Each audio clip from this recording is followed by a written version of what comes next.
परमहंस दयाल जी महाराज की जय। बोलो श्री नंगली निवासी भगवान की जय। हमें उम्मीद है कि सभी साधक, सत्संगी प्रेमी, भगवत प्रेमी सभी ठीक ठाक होंगे, क्योंकि जब जो भजन करता है, सत्संग करता है, साधना करता है तो निश्चित ही वो ठीक ही रहता है। शारीरिक थोड़ा बहुत नरम गरम स्वास्थ्य में होता रहता है, वो कोई मायने नहीं रखता है, लेकिन जो साधना वास्तव में करता है, सत्संगी है, भगवत प्रेमी है, तो निश्चित है वो ठीक ही रहता है, क्योंकि ईश्वर की कृपा उसके ऊपर रहती है और वो ठीक ही रहता है।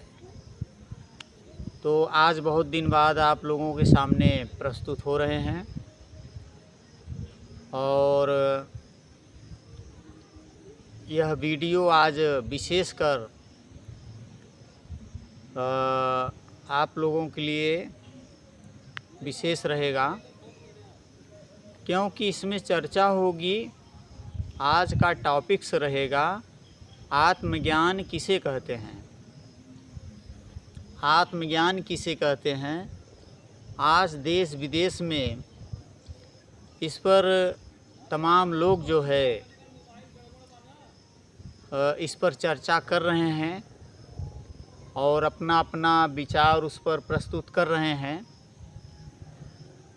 और सोशल मीडिया पर या पुस्तकों के द्वारा, ग्रंथों के द्वारा, उपनिषदों के द्वारा, तमाम साधनों के द्वारा जनता के बीच में अपनी अपनी बात जो है ज्ञानी जन, विवेकी जन रखने का प्रयास करते हैं और कर रहे हैं और आगे भी करते रहेंगे।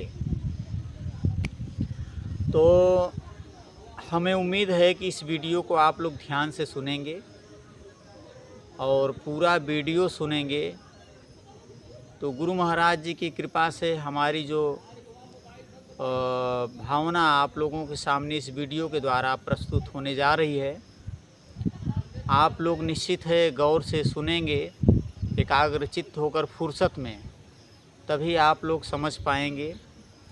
और जब तक फुर्सत में एकाग्रचित्त होकर नहीं सुनेंगे तो पूरी तरह अच्छी से समझ में नहीं आएगा। एकाग्रचित्त होकर फुर्सत में सुनेंगे तो निश्चित है कुछ न कुछ आपको मिलेगा। तो हम भी अपनी भावना को गुरु महाराज जी की प्रेरणा से, कृपा से हम भी प्रस्तुत कर रहे हैं और आप लोग ज़रूर जो है सुनिएगा, विचार करिएगा, अच्छा लगे तो ग्रहण करिएगा। तो आज का टॉपिक्स है आत्मज्ञान किसे कहते हैं। आत्मज्ञान, इस भूमंडल पे सबसे बड़ा ज्ञान है आत्मज्ञान। इससे बड़ा कोई ज्ञान न हुआ है और न होगा। तो आत्मज्ञान किसे कहते हैं, इस पर आज चर्चा होगी। देखिए, दुनिया में बहुत से प्रकार के ज्ञान हैं, सगुण और निर्गुण, साकार और निराकार। साकार में मूर्ति पूजा, तीर्थ, व्रत, उपवास, मंत्र जाप, नाम जाप, जितनी भी ये सब क्रियाएं हैं, नियम, संयम, उपवास, व्रत, और ये सब क्रियाएं क्या हैं, ये सगुण उपासना में आती हैं। ये जो है सगुण उपासना में आती हैं और निर्गुण उपासना में आती हैं। श्वास के द्वारा भजन, प्राण के द्वारा भजन, अनहद के द्वारा भजन, खेचरी मुद्रा के द्वारा भजन, और सुरति शब्द योग के द्वारा भजन।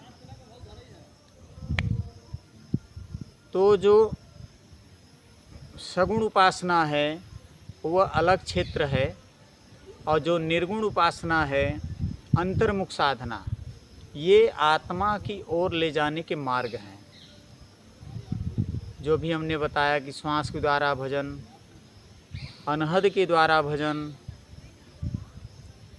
और त्रिकुटी के द्वारा जो साधना करते हैं उसके द्वारा भजन, और खेचनी मुद्रा उसके द्वारा भजन, ये सब जो सुरति शब्द योग के द्वारा भजन, ये सब क्रियाएं हैं, ये आत्मा की ओर ले जाने वाले मार्ग हैं। तो अब आप लोगों ने चीज़ें समझ लिया, इसलिए इसको समझा जा रहा है भूमिका।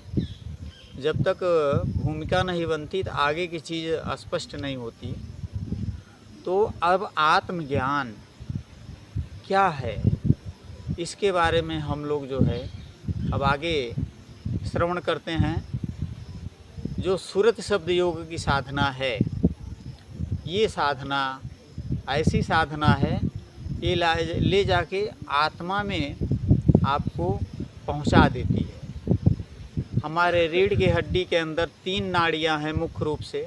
शरीर में तो 72,000 नाड़ियां हैं, लेकिन मुख्य रूप से 3 नाड़ियां हैं, इंगला, पिंगला और सुषुम्ना। तो ये जाके त्रिकुटी पे मिल जाती हैं, उसके ऊपर जो है सुषुम्ना नाड़ी ले जाती है। हमारे शरीर में 7 चक्र हैं, मूलाधार चक्र, स्वाधिष्ठान चक्र और मणिपुर चक्र, अनाहत चक्र, विशुद्धि चक्र, आज्ञा चक्र और सहस्त्रदल चक्र।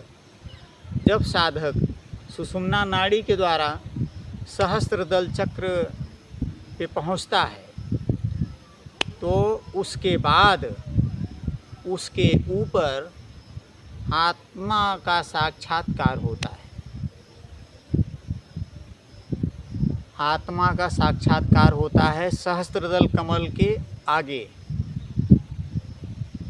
तो कहने का मतलब है, जब देहातीत की साधना हम प्राप्त करेंगे तो हम सहस्त्रदल के ऊपर उठ जाएंगे, तो हमें आत्मा का बोध हो जाएगा। आत्मा है क्या? आत्मा साक्षी रूप है, वो करती कुछ नहीं है, वो कुछ नहीं करती है, अकर्ता है और साक्षी रूप है। हमारा आपका स्वरूप ही आत्मोत स्वरूप है। शरीर में 5 कर्म इंद्रियाँ, 5 ज्ञान इंद्रियाँ हैं। इसके कारण हम जो है संसार को देखने और समझने लग गए। अगर ये 5 कर्म इंद्रियाँ, 5 ज्ञान इंद्रियाँ ना होती तो हम बहिर्मुख ना होते और आत्मत ही रहते। 5 कर्म इंद्रियाँ, 5 ज्ञान इंद्रियाँ ईश्वर ने इसीलिए दिया कि आप इस धरा पे आए हो तो जीवन आसानी से जी सको और हर चीज़ समझ सको, अच्छाई बुराई का निराकरण कर सको, समझ सको और आगे अच्छे मार्ग का अनुसरण करो। तो आत्मा साक्षी रूप है, वो कुछ नहीं करती, और हमारा असली स्वरूप आत्मा का ही है। आत्मोत स्वरूप ही हमारा स्वरूप है। इसीलिए कहते हैं ज्ञानियों ने अहम ब्रह्मास्मि, कि मैं ही ब्रह्म हूँ। और जो उस स्वरूप को जान लेगा वो सबके अंदर ब्रह्म को अनुभव कर सकता है, क्योंकि सबके अंदर ही ब्रह्म है। जो इन शरीर 5 तत्व का बना है, छित जल पावक गगन समीरा, 5 तत्व से रचा शरीरा, इसके बेस में नींव में वो आत्मा ही है। आत्मा से ही प्राण की शक्ति प्राप्त होती है। जैसे जल है, जल की लहर, तो जल है आत्मा, उसकी लहर है प्राण, और प्राण से संचालित होती है श्वास, और श्वास के द्वारा जो भजन की क्रिया सीखते हैं संतों से, तो वो धीरे धीरे जो है आत्मा तक पहुंच जाते हैं। तो आत्मा को जानने के लिए संतों के पास जाना होगा, संतों से वो क्रिया सीखनी पड़ेगी, और बिना संतों के पास जाए वो क्रिया प्राप्त नहीं होगी। आत्मा एक निरंतर अस्थाई चीज़ है। जब भूमंडल नहीं था, कोई ग्रह नक्षत्र नहीं था, सूर्य चांद सितारे कुछ नहीं थे, तब थी वो आत्मा। और आज भी है हम आपके अंदर, और निरंतर रहेगी। ये जो है पृथ्वी नहीं रहेगी, आकाश नहीं रहेगा, चांद तारे सितारे कुछ नहीं रहेंगे, फिर भी आत्मा रहेगी। वो अविनाशी है। शरीर तो नश्वर है जो 5 तत्व से बना है, लेकिन जो आत्मा है वो अविनाशी है, नश्वर नहीं है। तो उस अविनाशी को देखने के लिए हमें अविनाशी विवेक जगाना पड़ेगा, अविनाशी सोच रखनी पड़ेगी, अविनाशी जो है ज्ञान जगाना पड़ेगा, तभी जाके हम अविनाशी को जान पाएंगे। ये आँखें तो नश्वर जगत को देखने के लिए हैं जो अस्थाई नहीं है, और हम उस अविनाशी को देखना चाहते हैं। इन आँखों से तो संभव कैसे है? उसको देखने के लिए हमें जो है दिव्य दृष्टि की ज़रूरत है। गीता में जब अर्जुन को इस ज्ञान को समझा रहे थे कृष्ण भगवान, तो अर्जुन ने कहा कि हे केशव, हमें तो ये दिखाई नहीं दे रहा है। तो कृष्ण भगवान ने कहा, अर्जुन, उसके लिए ज्ञान की दृष्टि की ज़रूरत है, दिव्य दृष्टि उसे कहते हैं। वो जब तक तुम्हें नहीं प्राप्त होगी तब तक उस अविनाशी स्वरूप को तुम देख नहीं पाओगे, समझ नहीं पाओगे। तब जो है कृष्ण भगवान से अनुनय विनय अर्जुन करते हैं, तो कृष्ण भगवान अर्जुन को दिव्य दृष्टि प्रदान करते हैं, तब उस अविनाशी अखंड स्वरूप को देख पाते हैं। तो हम आप भी देख सकते हैं, जान सकते हैं, समझ सकते हैं। इसीलिए कहें, बड़े भाग्य मानुष तन पावा, सुर दुर्लभ सदग्रंथन गावा, साधन धाम मोक्ष कर द्वारा, पाहि न जई परलोक सवारा। तो कहने का मतलब है, ये बहुत सुंदर साधन मिला है मनुष्य का, और इसको पाकर अगर हमने गुरु से ज्ञान नहीं लिया, तत्वदर्शी महापुरुषों से ज्ञान नहीं लिया, और उस शक्ति को, उस सत्ता को अगर नहीं जाना, तो हमारा फिर इस मृत्युलोक में आना, यह देव दुर्लभ जीवन पाना फिर बेकार चला गया। बीवी बच्चों को बच्चे पैदा करके और परिवार का पालन पोषण तो गाय भैंस भी कर लेते हैं, घोड़ा गधा भी कर लेता है, सूअर कुत्ता बिल्ली भी कर लेता है, चिड़िया कीड़ा मकोड़ा भी कर लेता है। अगर वही तुम भी करके चले गए तो फिर उनमें और तुम में अंतर क्या रह गया, जिसको देव दुर्लभ कहा जाता है? फिर अंतर क्या रह गया? अंतर तभी होगा जब हम इस अनमोल काया को पाए हैं, इसके द्वारा हम आत्मा को जान लें। आत्मा स्थिर है, अचल है, अविनाशी है, वो किसी भी समय बदलती नहीं है। समय बदल रहा है, सतयुग, त्रेता, द्वापर, कलयुग, लेकिन आत्मा कभी नहीं बदलती। कुछ लोग भ्रांतियां पैदा करते हैं कि आत्मा और परमात्मा अलग चीज़ है, तो ऐसा गलत जो है वो प्रचार करते हैं। फिर उनको न आत्मा का पता है न परमात्मा का पता है। हमारे गुरु जी नारद जी महाराज, स्वामी श्री अभेद्यानंद जी परमहंस महाराज जी ने, हमारे गुरु जी ने स्पष्ट कहा था, जो कहता है आत्मा और परमात्मा अलग वस्तु है, तो तुम समझ लेना कि न वो आत्मा को जानता है न परमात्मा को जानता है, कुछ नहीं जानता वो। आत्मा और परमात्मा दोनों एक ही वस्तु है, अलग नहीं है। जब तक हम उसको नहीं जानेंगे हमें अलग भासता रहेगा। जब हम उसे जान लेंगे तो हमारा भेद नष्ट हो जाएगा। अद्वैत है आत्मा, वहाँ द्वैत नहीं है। अगर आत्मा को जान लिया फिर अद्वैत हमें फिर भी अगर समझ में आ रहा है कि आत्मा अलग है परमात्मा अलग है, तो फिर आपने अद्वैत को नहीं जाना। अद्वैत की सत्ता है जहाँ केवल एक हो, दो ना हो। हमारे गुरुजी के इस मिशन का नाम ही है अद्वैत मिशन।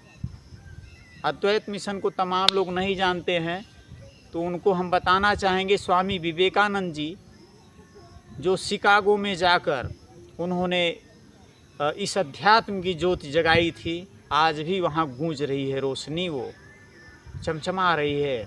उनका नाम आज देश विदेश में गूंज रहा है। वो अद्वैत मिशन से ही थे। उनके परम गुरु स्वामी रामकृष्ण परमहंस जी थे, तो वो अद्वैत से ही थे। तो कहने का मतलब है आत्मा क्या है, इस वीडियो में हमने पूरा प्रयास किया आप लोगों को बताने के लिए। और जाना कैसे जाएगा वो भी इशारा आप लोगों को किया गया, लेकिन उसका साक्षात्कार और पहचान जानकारी पूरी तरह से तभी होगी जब आप जानकार संतों से मिलेंगे, तत्वदर्शी से मिलेंगे, और तभी प्राप्त होगा। तो हमारा ये वीडियो आप लोगों को अगर अच्छा लगा हो तो आप लोग इस वीडियो को ज़रूर सब्सक्राइब करिएगा, शेयर करिएगा अपने लोगों में। और आप लोग जो है इस चैनल से, विपिन दास का सत्संग, इस चैनल से आप जुड़े रहेंगे बराबर, तो आपको नए नए वीडियो, नई नई जानकारियाँ मिलती रहेंगी। हमें उम्मीद है कि आप लोगों को ये वीडियो ज़रूर अच्छा लगा होगा। जैसा होगा कमेंट में बताइएगा। बोलो श्री सद्गुरुदेव भगवान की जय।